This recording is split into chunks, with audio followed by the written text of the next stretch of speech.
Welcome to my channel প্রথম নিয়ম। আশা করি সবাই অনেক ভালো আছে।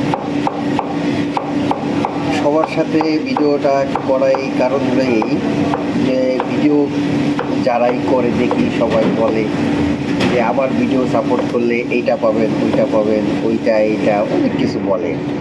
তো ভাই আমি ওরকম কোনো কিছু বলবো না, আমি শুধু এতটুকু বলবো যে হ্যাঁ ভাই, যদি আমার ভিডিও আপনারা সাপোর্ট করেন, কমেন্টস করেন, সাবস্ক্রাইবার করেন, শেয়ার করেন, কমেন্ট যাই করেন না কেন, যেটাই করবেন সেটাই ফেরত পাবেন। এটাই এটা আপনাদের সাথে বলাই যে আপনারা যেরকমভাবে আমাকে সাপোর্ট দিবেন আমি আপনাদের ওরকমভাবে সাপোর্ট, ঠিক আছে? এটা সাপোর্ট যেভাবে দেবেন সেভাবে সাপোর্ট, ঠিক আছে? আশা করি সবাই ভালো থাকবেন। আর কে কোথা থেকে এই ভিডিওটা দেখছেন অবশ্যই আমাকে কমেন্টস করে জানাবেন। আল্লাহ হাফেজ ভাইরা, সবাই ভালো থাকবেন।